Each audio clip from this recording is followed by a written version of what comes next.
Good evening, everyone. It's very exciting to say hello to you at this last event of June. My goodness, can you even imagine? I just said that. Wow. June's book conversation. And we'll just do our regular welcome. I know all of you are regulars, so I'll be quick about this. But just letting you know, once again, reminding you that our summer schedule, at least for Sanctuary Online, is every other week now. So July 13th, we are excited to bring you our 4th Meet the Artist selection. And we're looking at Anne and Laura doing some quilting. That should be very fun. We're also looking for you all to send in photographs of quilts. If you're a quilter, if you've been gifted a quilt, or maybe a family member made a quilt for you, something like that, we'll be showing some pictures of fabulous quilts. July's book conversation, This Tender Land. I know that you all know that already, but I figured I'd put that in your calendar. Then in August, our 5th Meet the Artist is Himalaya. She's a good friend of Edie's, and she's a jewelry designer, really amazing person. So Cheryl will be doing that interview. And then we'll close out August with Out on a Limb by Shirley MacLaine. So those are our books and our artists. Every night you don't see us on here, we are working diligently bringing CLM online. So it's been very fun. And we've met a couple times so far, our task force, and we've built a project plan, and we're moving forward, bringing that online. So we're very excited. We are working hard on the Tuesdays when you don't see us. Oh my goodness. If you missed this interview, Shelly King, we want to say thank you to her. She just a phenomenal interview. Shelly's been a friend of the family for a million years. And who knew she was as famous as she was? I did not know she had made the cover of the Rolling Stone. But as we researched her, just a really nice night. Also some really gorgeous music. She played 3 or 4 songs for us. And because we didn't sing along, it sounded fantastic. Just so our Meet the Artist, again, that series is going so well. April was Edie. May, you might have remembered Jason Hanish. And again, Shelly just this last June. And speaking of Jason, I'd love a drum roll, please. Hearing none, I went anyway. Our current bid is sitting at $150 for a painting valued at around $700. So if you are winning the lottery, betting on the ponies, God knows what, there's still a long way to go on this. I think we will probably speak to this this week and see if we're going to extend the auction or let the folks know who are interested, and then make a decision on a date and call the auction good. So if you're interested, it's great for you to let us know. You could even put a chat in the chat box, a private chat to Barb tonight, and she'll manage that. And so, my animation is out of line. Can you believe that, Cheryl? I did such a nice job all night long. One more. Woo! You all have been reading some books. And tonight, we are going to be with Brandi Carlile. I think she's stopping by soon, right, bud? Anyway. Just a minute. Let me go see.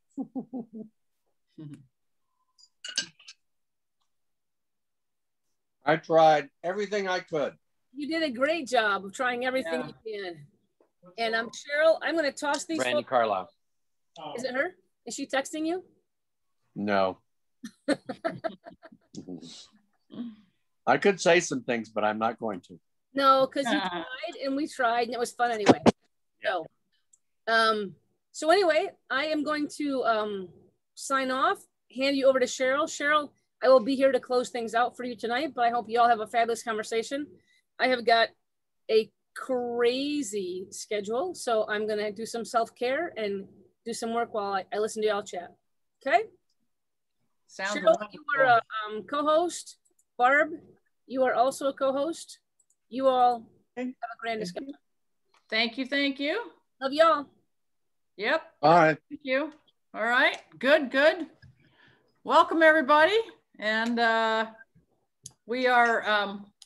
we're sad that Brandi couldn't come and join us here. And however, and I'll show you later, she is having an event Saturday night, this coming Saturday night. It's going to be her her second and her last, campfire sing-along. And so apparently she's been doing this when, you know, while there was COVID and stuff. And so she says, this is the last COVID thing that we're going to do. So, you know, she says, if you're interested in doing this, you can come to her session. You can find out more about it. I mean, she's listed, I guess, on brandicarlile.beeps.com, where they have this listed, and it's at 9 p.m. Central Time, so Saturday night. And you can even send in requests. And if you send in requests on her Facebook page or something, supposedly she will play those. So there you have it. All right, for anybody who's interested. Wow, you guys look a lot warmer than I am, you know, the way you're dressed. I mean, it's cold here. And I don't know what happened. How cold? Well, this morning it was 42 degrees when I got up. Wow. Yeah. Wow. I know. It was horrible. And I was freezing this morning. It was 64. Yeah. Yeah. I'm telling you. I'll send some of that to Texas. Oh, yeah, really. it's awful here. I know. I looked at yours. You guys were at 72 at like 7 o'clock in the morning or something. I'm like, oh my God. So Not the only time. yeah. Yeah. Are you in Michigan, Cheryl? Yeah, still in Michigan. Yeah. So yeah, but it's supposed to warm up the rest. We've had warm weather, you know, but it just got really, really cold for a couple of days. So, you know, we were glad that we got out on the kayaks on Sunday before it got cold. So we'll get back out there a little bit. Anyway. All right.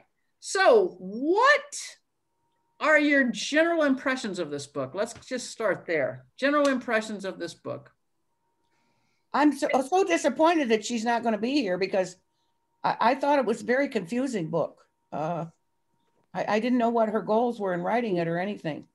Did she not know she was going to be here, or did something come up? Or no, Bud, why don't you explain that? I tried through Facebook, Instagram, and then I went on her website, and there was a form to fill out for her to be on your Zoom book club meeting. So I filled out the form probably 2 weeks ago, and not a word.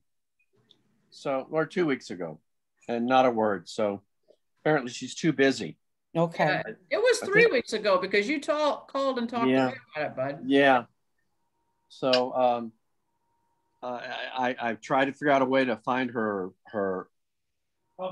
publicist. I couldn't find that, but I did go to the website, and it said, here's a form to fill out if you want her on your Zoom. So Okay. who knows? We don't know. We don't know. Anyway, did you read the whole book, Cynthia? Oh, I did. Did you? Okay. I had to push myself to read it, but Yeah. I don't know. It was just, there were so many relationships. So maybe somebody can tell me more how they felt about it. I mean, so many relationships and children, and then going off here and there, and new partners, and it just, and of course I'm in 3 lesbian oriented book clubs, so I read a lot of wild lesbian sex. That part didn't shock me, but it just seemed sort of disorganized. Like, that was my experience of it. Yeah. I guess I would echo, Cynthia, what you're saying. It felt, yeah, I struggled with forcing myself to read it, and I read the whole thing. Yeah, me too. And I'm not necessarily sorry that I did, but it felt to me like the writing of like a 24-year-old. Exactly. You know, there was really no purpose identified. Right. Stream of consciousness. And it was kind of like a chat over a beer. Yeah. A young person who just had some things she wanted to say. Yep. And she chose to do it in a book. Yep, that's exactly the way I felt. Yep. So.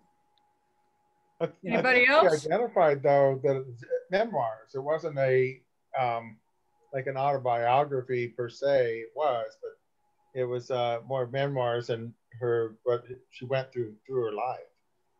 I related a little bit on the church thing because not the same thing, but a similar thing happened when I told the pastor that I realized I was gay. and he kicked me out of the house. We were at a potluck. Oh dear. Yeah, and I was like, huh? Did you get a plate to go, Eric? I know, I took the dish that I brought. Well, I have a tendency to agree with you about the book. You know, it was memoirs, and so I had to get my head wrapped around that as well. So thank you for that, Eric, for reminding us it wasn't necessarily a goal-oriented type of thing. The first half of it was incredibly confusing to me and hard to read. And once I got to about the second half, it started to make more sense to me. Maybe I got used to her writing style. I think it was just more exciting, all the stuff she was doing. And Yes. that's part of what I felt like too. The awards and all of that stuff firmed it up. Yeah. Mm-hmm. Yeah. Mm-hmm. That was and some of the things she was doing for Tanya Tucker, singing for Joni Mitchell. You know, I mean, it was just, there was some very powerful things going on there that I was kind of interested in. So. And even her change, you know, I think a lot of it happened around the time when she said, I decided to quit being, you know, whatever the show person was and just be me. And that's who I'm going to show. And it seemed like her writing kind of changed there too. You know, she became more, I don't know, real or more vulnerable or something, you know. Any thoughts, Kristen? I did not actually get to read it. I'm being an eavesdropper tonight. Oh, okay. Now I'm like, I feel like partially like challenged, like I gotta read it because of what you're talking about. And then I don't really read memoirs, so I know you guys are saying it's difficult. Cynthia says it's full of lots of great sex. So no, actually, I don't think it is. No, not really. No, because she's too confused to enjoy it. No. But it's interesting, Kristen, it's interesting because I was going to suggest that you pick it up and then just scan it. But you can't, because you can't. No. It's not a scannable text. It's mired in the fine detail of the moment. Yes. Exactly. Yeah. But if you don't have the foundation of it in the beginning, because she talks about her childhood, you have no idea what she went through to get to where she is. Yeah. Right. Yeah. I have to say, I had never heard of her before. The name meant nothing to me. I didn't know her music. And about halfway through the book, I was reading one night after I got into bed. And I thought, who the hell is this woman anyway? So I flipped on YouTube on my tablet and I did a quick search. And I found a couple of opportunities to watch her and to hear the sound and to listen to the way she sings. And then she was a person after I did that. And then I could relate a little bit more. I knew her age and I knew kind of her delivery style. And that really helped me a lot to do that. Oh, the other thing that was annoying to me was the way those captions were put below the pictures, but you had to click on them and then click back up to see what the picture said. And that to me just was too much detail to have to go through for these pictures. So you were on a Kindle then? You didn't read it? I was on a Kindle.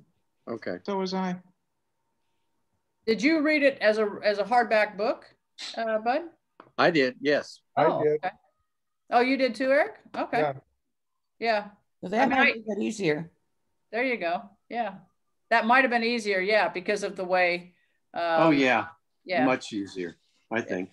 Because of the way she wrote it anyway, because you put the songs in there and the, yes. That's one thing that's kind of interesting, Kristen, is she has a lot of photographs and she has a lot of songs, lyrics to her songs.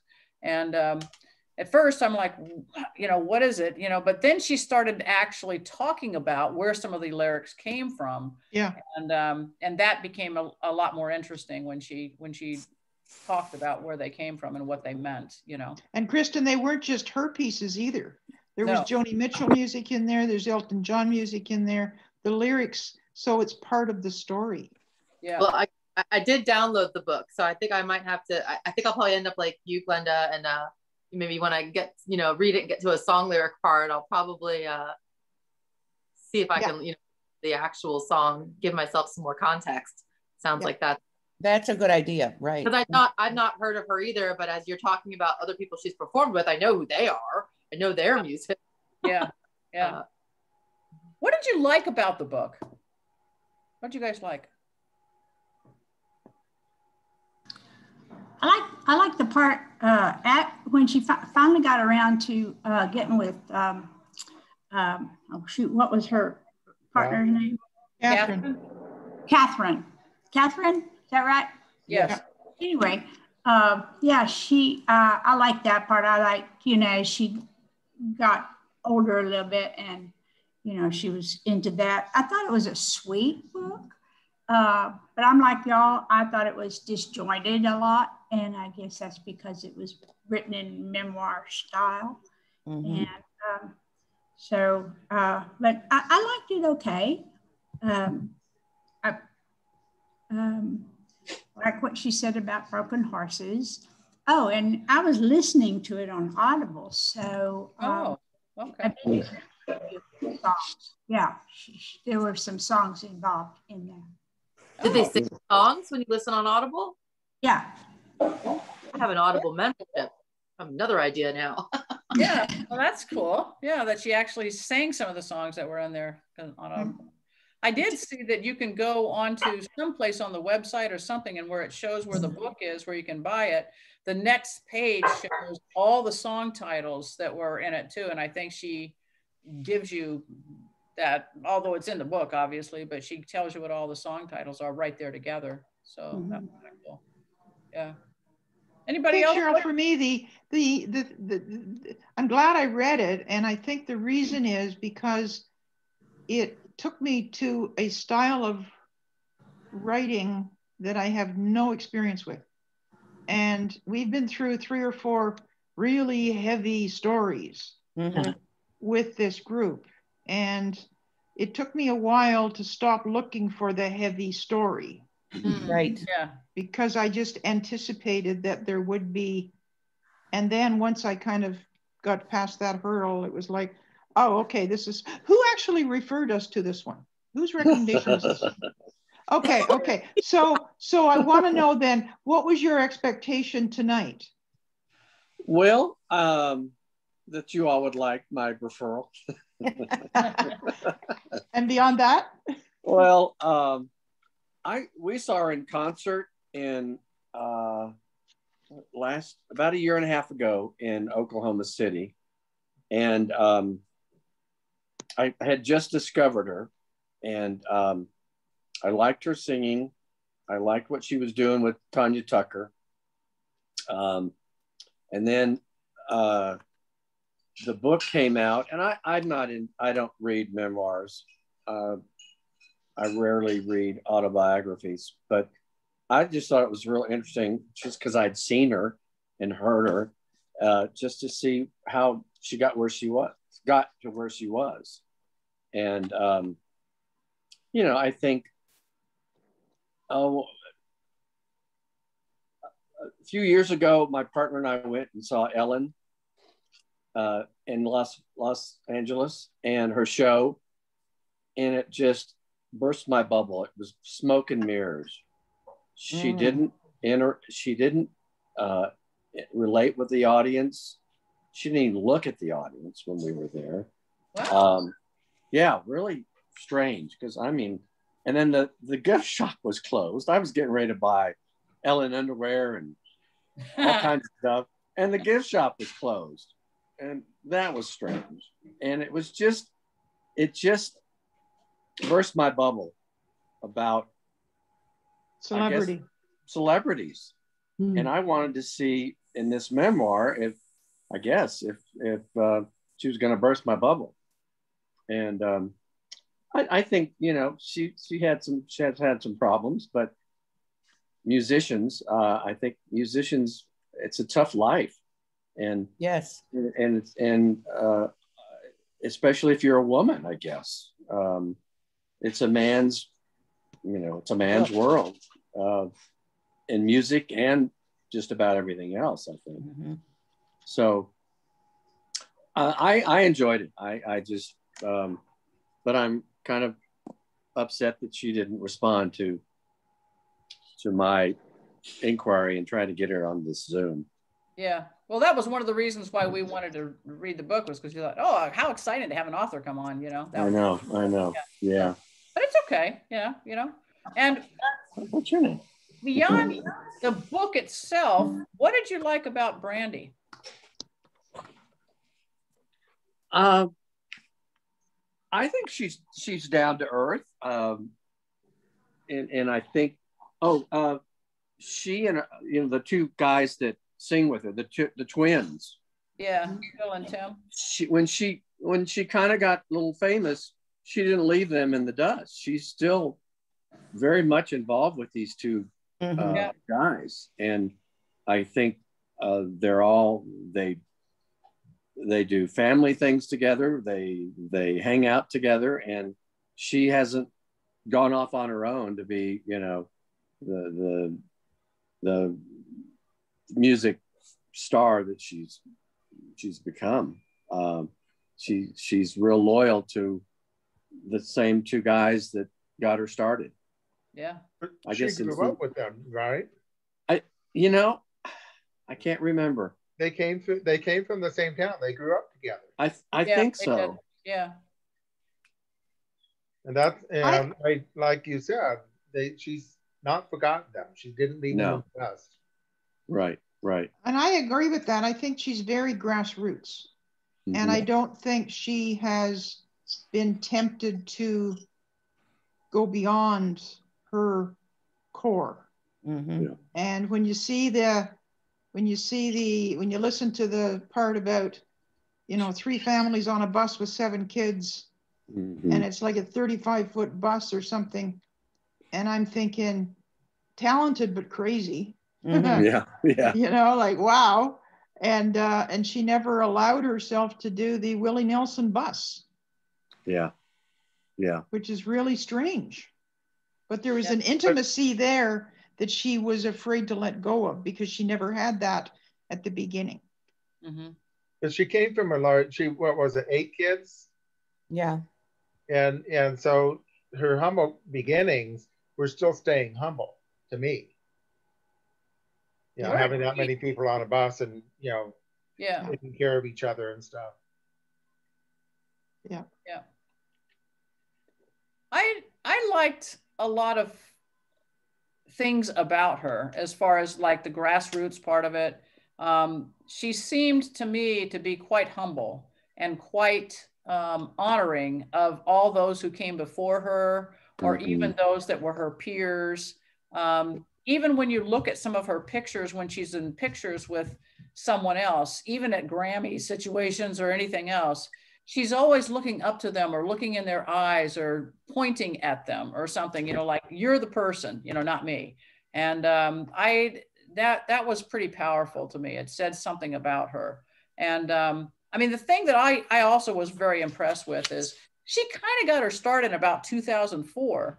And she started a foundation in 2008, mm-hmm. This foundation for, I forgot now what it's called, but the Looking Out Foundation. Yeah. Looking Out Foundation, which is, it's kind of empowers those without a voice, right?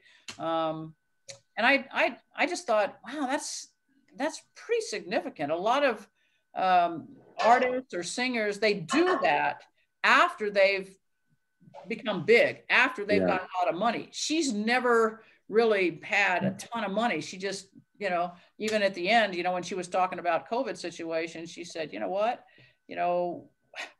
most of the way I make my money is on tour, and now it's all canceled, so she's not that kind of artist, she kind of does her own thing, kind of, but well, it's interesting, Cheryl, because one of the clips that I watched, she started to sing. She was communicating with the audience just like you're describing, very social, very intimate,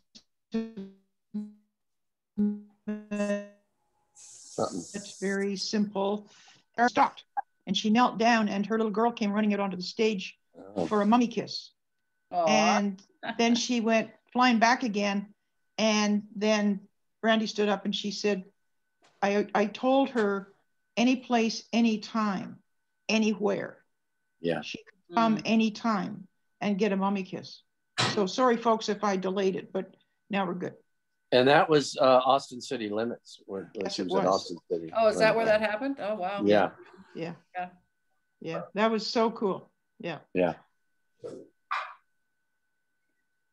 Yeah, I also loved the piece she wrote about forgiveness. It was very impressive and impacting to me. And it was one of the best things I've ever seen written about forgiveness, you know, her thought process about it. I don't know if you guys remember all that, but, you know, she talked about how it had become so, you know, middle class or whatever. And, you know, like, I forgive you from my position of righteousness. I forgive you, you know, kind of from an association with condemnation, that some people do it like that. And she said, you know, but that's not what it's like. To the divine, it's a radical thing. And then she said, and you don't want to go down the other route either, right? You don't want to have, doesn't mean you're going to forget or that somebody has a free pass, you know? She's like, we got to detach from the outcome and recognize that really a lot of what forgiveness is for us. You know, it's about us healing. And I don't know, I just was very impressed with her in addition on that. Prepared Thursday, because you're going to walk for an hour. What's something? Are you okay? Didn't she also suggest that the benefits of forgiveness? I'm trying to mute. Oh, you go ahead and do that. Call me tomorrow. Okay, bye. All right. Go ahead, Glenda. I'm not sure what happened there. Everything froze up at my end here. Oh, okay. I was just going to say that the point I got from her discussion on forgiveness, I think, was that the point she was making was it's the person that does the forgiving that gets the benefit from the forgiveness. Yes, exactly. Not the recipient. Yes. Yes. Which I thought was really powerful. Yeah. So other than Bud, did anybody else know of any of her songs before you read this book or been exposed to her? No? No? And did you go, like you said, Glenda, you went and listened to a couple of the songs. Did you guys, the rest of you, do that? Anybody else go listen to the songs? I wish I had. I might have felt better about it. Yeah. I will do that after now. Yeah.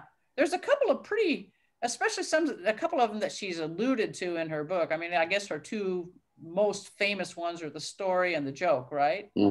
Those are the two most famous ones. Yeah. Yeah. And those were particularly, to me, it was weird. I woke up this morning with the music to the joke going around in my head, just, you know, and it was pretty powerful just to remember that, and I'd only listened to it, I don't know, 2, maybe 3 times or something like that. My daughter, I was on a trip with her and she said, well, let me show you, Mom. So she pulls up Brandi, while we're traveling, she pulls up Brandi Carlile songs and plays them for me, you know, so. Oh, cool. You know who she was. Anyway, but what did you learn from this book?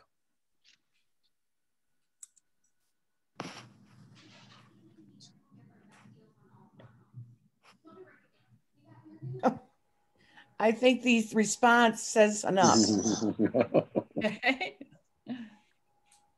I don't know if I learned anything except that saying that someone else has had, you know, coming from humble beginnings and staying humble. I felt. Yeah. Yeah, it made you kind of feel good because of that, right, Eric? Yeah. Yeah. Well, I learned about Americana music. I didn't even really know that was a thing. I guess I'm just not that, you know, into the different kinds of music, but I didn't even know what that meant. And so I had to go look it up, and I started looking through who were Americana musicians, or who sang Americana, you know, what is that style? And so I learned more about what that meant. Do you think James Taylor is isn't James Taylor Americana? Yeah, he was listed as some of his songs are Americana, but it has to do, it's kind of a joint thing between country and it's kind of a storytelling type of thing for the most part. It seemed like to me, it was kind of country, kind of gospel, you know, it had its roots in those kind of things, you know, folksy, folk music, you know, type stuff. Ballads. Yeah. Yeah. So soft rock, you know, anything like that. But almost all the singers that I saw, they seemed like kind of storytellers, you know, the ones that they were, you know, listing on there. But many of them were really country singers. And I presume that they were considered to be Americana because of some particular songs that they sang that they classified as Americana. I don't know, you know, but it was just interesting to me because I learned about some, you know, what that style meant a little bit and who might be associated with it. So. Well, the other thing that was interesting with that list is so many of them have been in prison. Oh yeah, so many of the Americana singers. Yeah. So there's a thread that is present there as well. One of the things that I don't think I'll ever understand is how does a young woman coming from nothing do something on stage as a very young person to get the attention of Elton John? And from that, she builds this entire circle of celebrity that apparently just adore her. Yeah. And what is it about her person that is crossing all those boundaries? Yeah. Something strong. I don't remember, how was it that she first got connected with Elton John? Do you remember? He saw her doing something as a 16-year-old. Right. And he came up after and said, keep doing it because I think you're pretty good. Wow. I mean, whoa, okay. Yeah. Yeah, and he became somewhat of a mentor for her. Yes, right through, yes. How does Donald Trump get to be president of the United States? We haven't figured that out yet. more realistic that get discovered by Elton John. I like that better. You know? Heck of a mentor. Heck of a mentor. It's right? all about the celebrity. Yeah, it is. It is. But she also, you know, it seemed like to me, again, even some of the letters that she wrote to people trying to get them to come in and do some of the songs and some of the fundraisers and stuff that she was doing, she was very humble and she was very appreciative of who they were. And I think that appreciation, you know, probably brought them into her a little bit. And she didn't quit on Tanya Tucker. Tanya Tucker blew her off. And she didn't quit on her. You know, she kept coming back and saying, no, wait, you know. And Joni Mitchell, she just kind of hung with her too, you know. I mean, she was quite, you know, just kept giving love basically until the people just turned over. It seemed like to me. She didn't hang on people. Excuse me? She didn't hang on people. No. She wasn't in your face. She was there constantly. Yeah. And then step back and then come forward and then step back. Yeah. So an interesting photograph of her with Bonnie Raitt. You know, Bonnie Raitt holding her face saying, she's giving me a compliment and forcing me to take the compliment, you know. Yeah. She, you know, is not one of those people that takes the compliments, you know, so. Yeah. Doesn't feel she's worthy. Right. Yeah. So where she lives now, interesting, you know.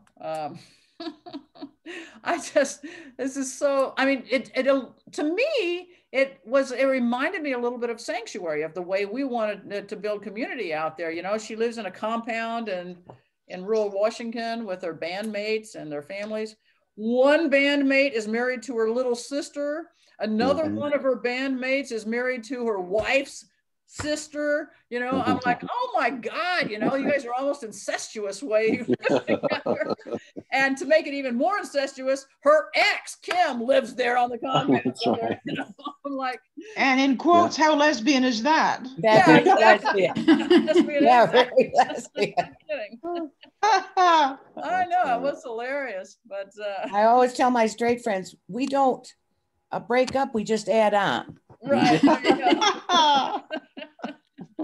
Love it.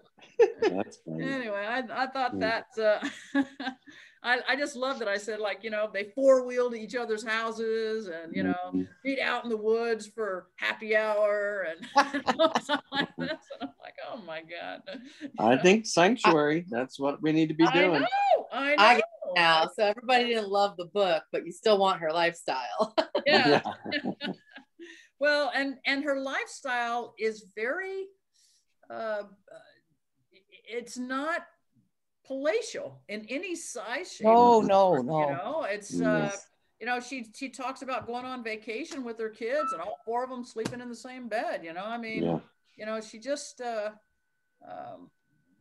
just, you know, they're just really down home and almost hippie or, you know, poor children type of or whatever. You know, I mean, it just you know, is that kind of thing to me, which is that what Americana is? That's kind of what I was wondering. Is it, Eric? Is that kind of what Americana is? I mean, what do you guys know about Americana? Because you know, I'm like, you know, maybe that's kind of what it is. It's from those roots of, you know, flower children, hippiness, you know, everybody getting together and getting along. Right. Yeah. Getting along, diversity, you know, caring about other people, compassion, you know, there's a lot of the singers are about that sort of thing, you know, about writing about, you know, I mean, I just still remember Joni Mitchell's, you know, they tore it down and put up a parking lot, you know, it's like that kind of,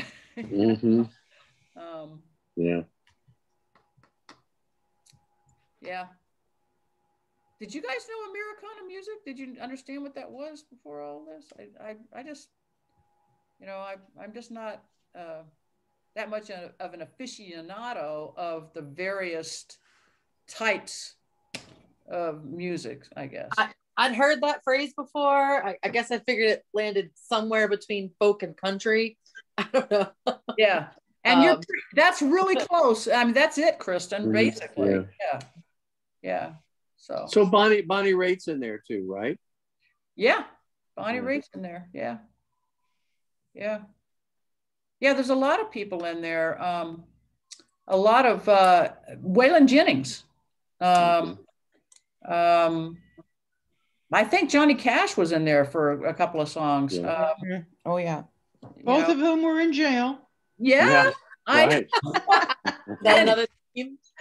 And maybe in jail for really bad things, but maybe some of these folks were thrown in jail because they were part of, you know, some protests or something that they were involved in, some civil rights type of thing or something, you know, I don't know.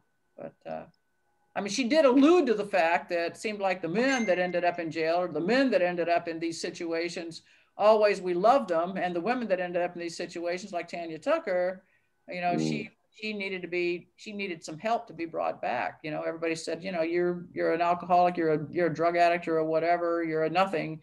You don't come back and sing anymore, you know? And she said, no, Tanya needs to come back. So that was pretty cool. And I liked what she said about Tanya when she was first talking about getting together, and Tanya had some poetry or something that she left a message for someone else, and she goes, "You're a writer. You're a writer." She goes, "I am not a writer," and I'm like, "Yeah." But Tanya wouldn't accept that. That was interesting to me. Yeah. So I was just pulling up what it says on what defines Americana music. Contemporary music that incorporates elements of various American roots music styles, including country, roots rock, folk, bluegrass, R&B, and blues, resulting in a distinctive roots-oriented sound that lives in a world apart from the pure forms of the genres upon which it may draw. It's just interesting to me. I'd never thought about Americana music, what it was. Yeah. Well, the first time it came up for me that much was when she won all her Grammys were in the Americana genre. Yeah. And I'm like, what the heck is that? You know, so anyway, but yeah, she even alluded to them as being misfits, the misfits, you know, her fellow misfits in the Americana style. And I'm like, wow, that's interesting, you know? So It all sounds very much like what we experience a lot in Texas. There's the Kerrville Folk Festival. That's every year. I don't think they've had it the last 2 years, but it's usually every year in Kerrville, Texas. And it's just a big old ranch. And they bring on fairly new talent. And I'd say probably 3/4 of it is in the Americana style. It meets one of or more of these categories. Mm-hmm. And a lot of people have come up from there through that venue. That I've really gotten to enjoy their music. My family was very musical, and in that same regard, my uncles played fiddle, guitar, banjo, and my dad sang, and my aunt played the piano, and we would have what we call music. Are we going to have music this time? That's what we'd say. And so it was extremely enjoyable. So I was basically brought up on this style of music. Yeah. And then my daughter had a band. They called themselves the Gypsy Cowgirls. And it was her and another gal that she was partnered with. And they were really excellent. And somebody mentioned earlier about how hard it is in this business. Oh my, I really saw it then, because they really were trying to make it. And, it's just hard, so hard to get attention from anybody, and they really tried. They wrote quite a bit of the music that they sang. And some of it was really, I wish they could sell some of the songs because they were so enjoyable. I could think of some of them right now, you'd probably laugh, because some of them were pretty cute. But yeah, that's how I grew up, was through that mode of music. That's very cool. And I think that was one thing that Brandi talked about, is about how tough. I mean, she worked her butt off all the time, trying to get there. I mean, okay, now here's a question. Would you rather be Brandi, or would you rather be her wife, Catherine? It's hard to be the wind beneath the wings. I'm sure that she had a great deal to do with Brandi's success, because she took a lot of the stress off of her at home, I'm sure. It's not easy to raise kids in that particular, in that way, because you're gone so much. But I like the way that they stuck together and traveled together and took the kids, and they were always a part of it. Yeah. I guess still are, I would assume. But yeah. I didn't notice, when was this book written? I didn't notice, because I don't have. The copyright was 2021, so she started it. Yeah. Okay. Yeah. She finished writing it during the pandemic. So. Yeah. Oh yeah, I bet so. Yeah. I felt a bit sorry for Catherine, because she literally left her homeland to relocate, and you guys in the US, you don't do that. You just stay in the US because you don't go anywhere. Yeah. And so you don't have the sense for folks that do that. And particularly when you're across the ocean, and I'm thinking about Catherine. She's got 2 baby girls, and everybody she wants to show those babies off to are on the other side of the world. So there's a loneliness that comes with that. And Janice, I agree with you. She was also the keeper of the family behind the scenes, in spite of all of the other stuff that she probably was feeling so deeply as well. So difficult life. It makes me wonder what happened to Katie Lang. She kind of disappeared. And she came home. I don't know. She came home. Yeah. She's But in Australia? No, she's Canadian. She's from Oh, I thought she was Australian. No. Well, Jamie Anderson, you're talking, Jamie Anderson is a womanist singer, and she moved to Canada from the US. Okay. You'll hear from her all the time about what it's like. Don't know that one. She's over in somewhere near Toronto, but she writes a lot of stuff, and she used to be, as I said, she's a women's music person. There's a person who left the US to go to Canada and talks about the differences. Yeah. Yeah. I can do that about right now.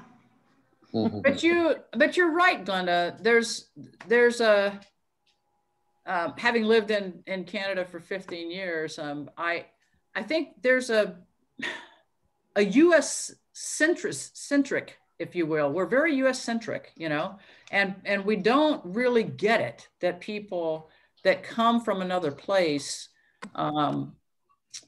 you know, that they've left everything that they've left, and that you know what that means, you know.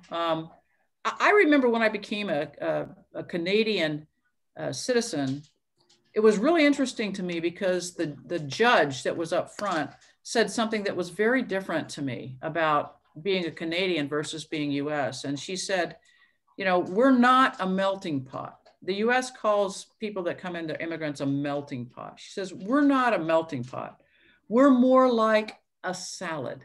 Everybody brings a piece and we're all, you know, and I thought, wow, how about that? You know, you come and you get to be part of your individual and you still mix together and stuff, you know, but you get to retain your individualness and you retain what you're bringing with you rather than becoming like everybody else, so homogeneous, you know. But so I mean, I agree with you, Glenda. There's a big difference in coming from a different country and being just totally absorbed like that. Especially, I mean, she used to work for Paul McCartney, for crying out loud. Yeah. That was where she came from, and then she just totally absorbed, totally took on Brandi's life and Brandi's friends and Brandi's everything. At least she has a sister that's there, you know, with her living on the right. House, you know? But quite frankly, I'd rather be her than Brandi. I mean, Brandi is so, you know, goes crazy. I mean, it's almost like Joe goes crazy and I'd rather be home, you know. I'm not doing that, you know, that singing, you know. So, but you know, yeah, there's Joey. I see. Yeah, I see you there. I know you want to ask a question. So like, now you won't. Now you're going to talk because I mentioned your name. I hear you. Yeah. Okay. I'm just keeping you honest, honey. And I'm keeping you honest to your timing here tonight. Oh, we're done, aren't we? Yeah. And I'm feeling a little bit. It's what's interesting. I've loved your conversation, but bringing you back to. You all have read some heavy books. Your intention with this also was not a heavy book. Not a heavy book. Let's read something different, a memoir. And many of you will know the name Jim Matulski. Oh yeah. One of our, you know, most famous, most amazing, most brilliant ministers at MCC had ever had. And Jim was a mentor of mine when I was becoming ordained. We had a 2-week, like an intensive course we had to attend, and we were all mentored by certain people. And I was blessed to have Jim as my mentor. And he said, well, I'll tell you, Joe, whatever you do in all your theology and all your growth and all your academia, you have got to remember to read books from an author who you know you'll disagree with. Right? Yeah. Opposing perspectives so that you think critically, you keep thinking critically. Theology is about thinking critically, deconstructing, reconstructing, inviting others to reconstruct, and then living into what you have created.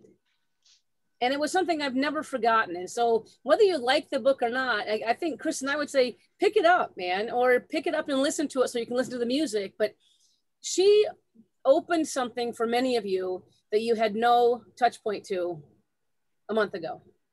That's true. Yeah. You loved who she became when she's, you know, like so many of you have said, she came from nothing and Elton John noticed her and she's got these big names and big friends now, but she stayed grounded. You know, there's something in that story that does teach us, right? And Cheryl, you began, I think, really enjoying the book when she kind of got comfortable in her own skin and became a person in the industry doing good things for people, no matter how big their name was. Yeah. Had a role in the music industry, you know, very powerful. We just don't know it because it's behind the scenes. Yeah. Behind the big names.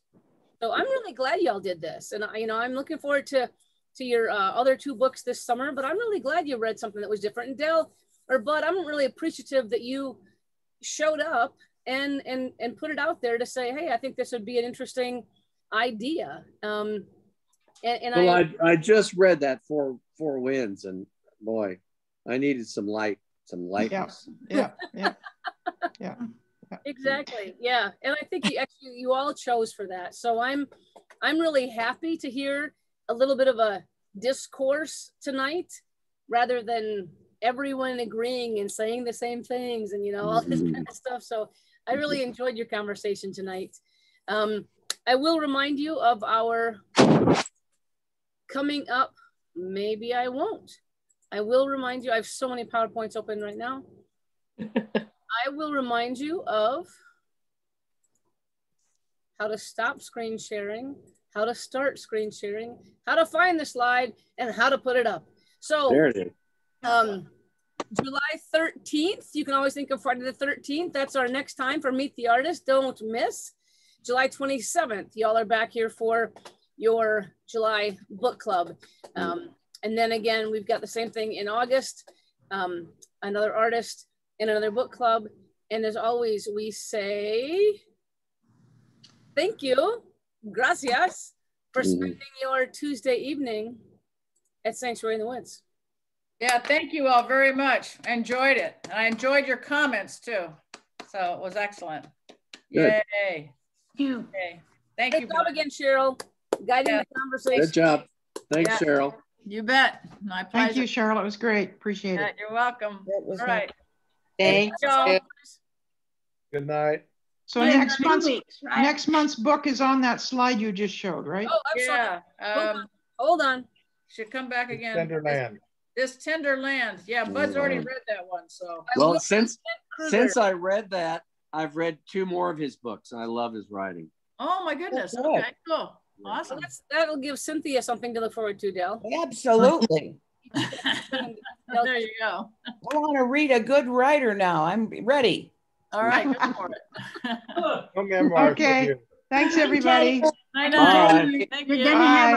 You're going to have a wonderful surprise when you see Anne's quilts too. That's I'm looking forward to her that. quilts are amazing. Yeah, and please send us pictures of yours. If you have quilts in your lives, quilts in your families, please send quilts in to talk to us at inthewoods.com. I'm just beginning to do a life quilt of t-shirts. Oh, cool. Yeah, it's a perfect timing for you then. Yeah.